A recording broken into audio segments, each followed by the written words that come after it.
This is the Honda Shadow 750.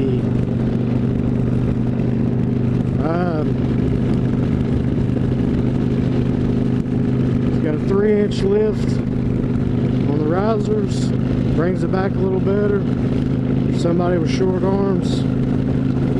This is a very compact bike. Short people, or like my wife, she's short. Short legs. This is the bike to have. You can obviously carry 400 pounds around pretty easily. On it, it's probably not the best bike for Dublin, but you certainly can do it. A bike, it's I would say an entry level. It's pretty well an entry level bike.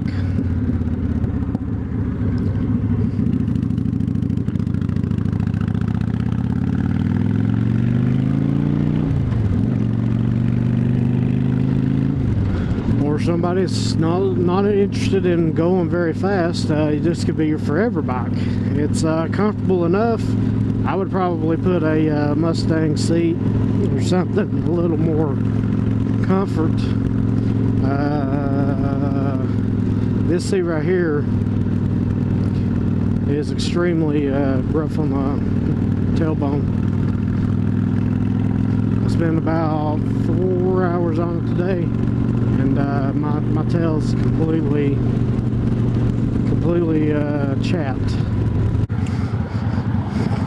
It's a 750cc. It's the two-tone black and blue. It looks really good. It's a 2005 model. It's got the Cobra exhaust. It's not jetted, and you can tell it's not jetted. And the real low RPM range. Right at takeoff, you can kind of hear it.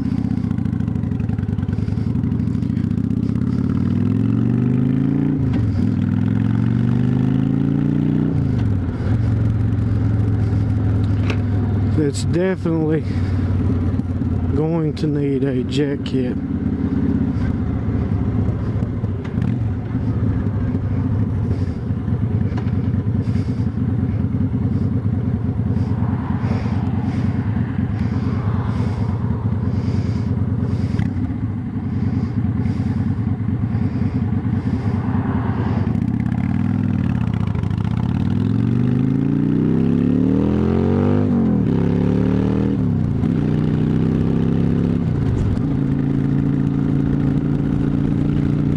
This bike's not a slouch by any means.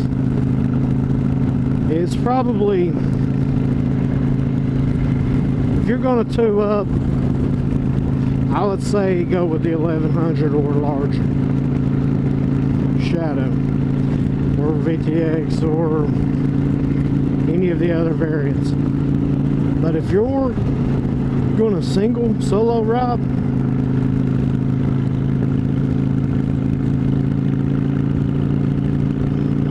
this bike could definitely do it.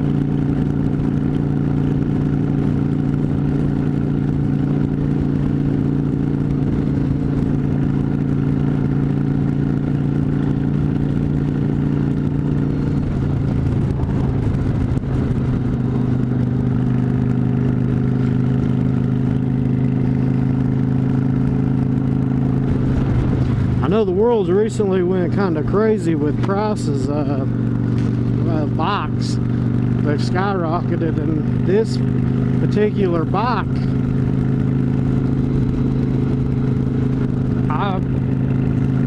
I wouldn't want to pay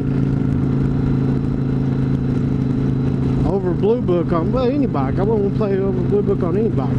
This particular bike was over Blue Book, but I took into consideration the windshield, the risers, the Cobra exhaust, saddlebags, backrests, driver and passenger. It's got the 6-pack rack with a unicorn on it.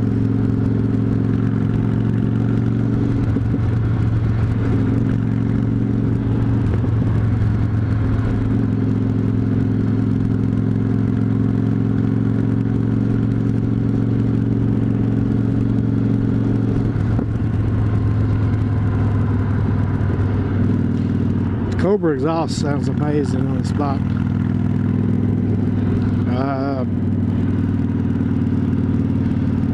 Kind of get a gauge of where my knees are against this, and I'm not a real tall guy. I'm on the shorter side, and you see how elevated my feet are.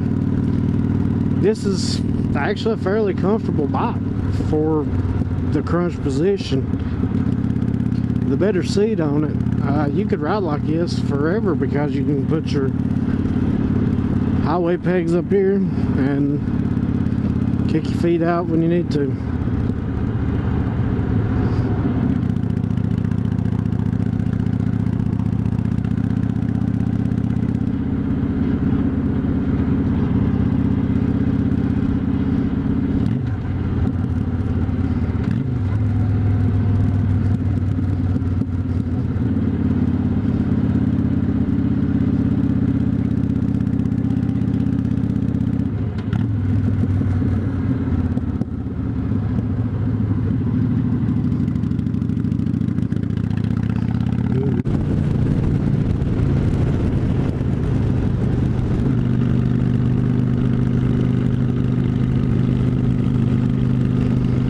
One of the really cool things about this bike is it's got that old school feel.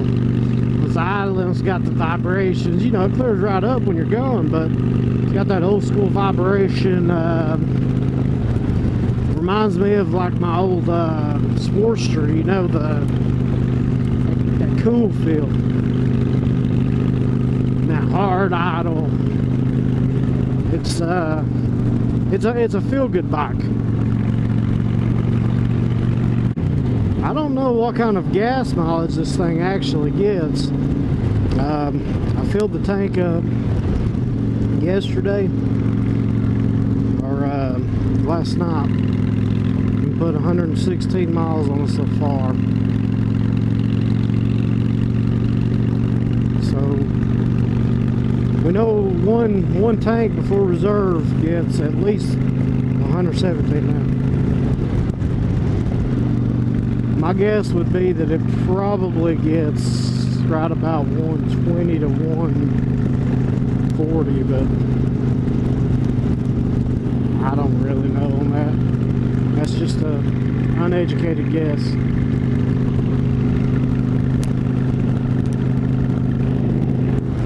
Assume it's a 4-gallon tank. I could be wrong on that too. If you're a woman, if you're a short man and you're wanting to upgrade from your Rebel, this is the bike to do it on.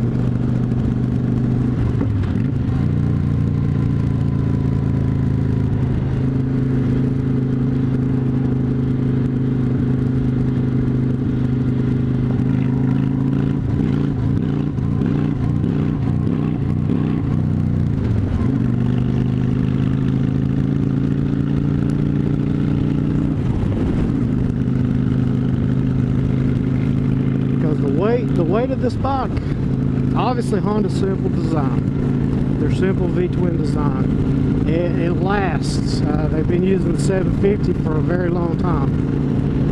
The weight of it is next to nothing. I mean, it's realistically, you're not going to find a mid-level bike with this low of a weight. Older people, short people, women that don't like to ride heavy bikes, men that don't like to ride heavy bikes, men that want to have fun. Quite a few people's been doing the whole chopping out the 600s, but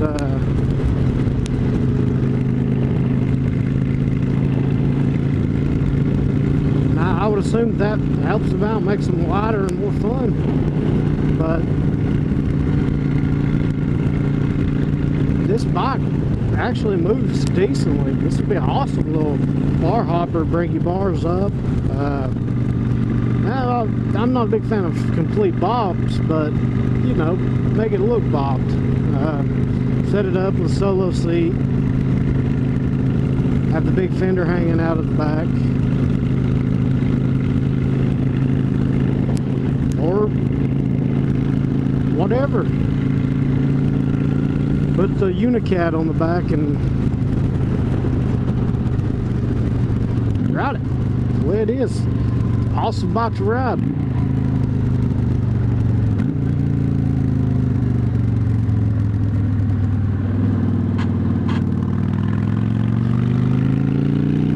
Pegs are a little low on this, which has got the half boards, or the maybe it's clamshells. I forget what they call them, but it's not a full floorboard.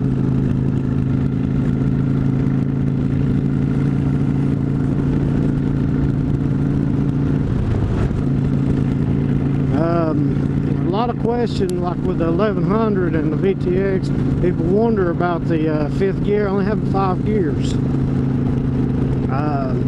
The 1100 and the VTX, you don't really feel like you need that 6th gear. This bike would be the one I would say it feels like it needs a 6th gear. It feels like it's winding just a little too hard.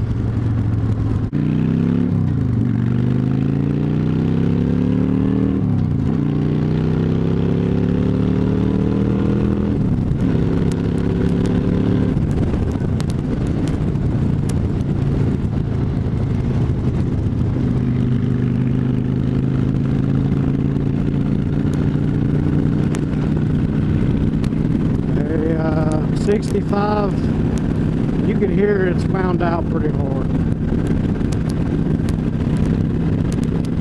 70, it's wound out a little bit more.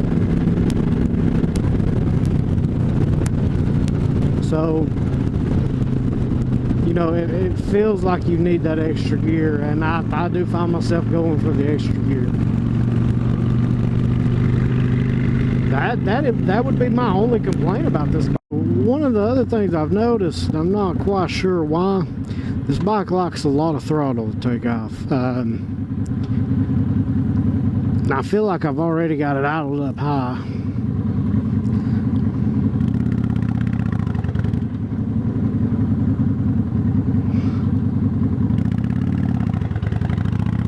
And that may be a pretty common thing with these bikes, but basically it just means giving more throttle to me, so that's what I've been doing. Works fine.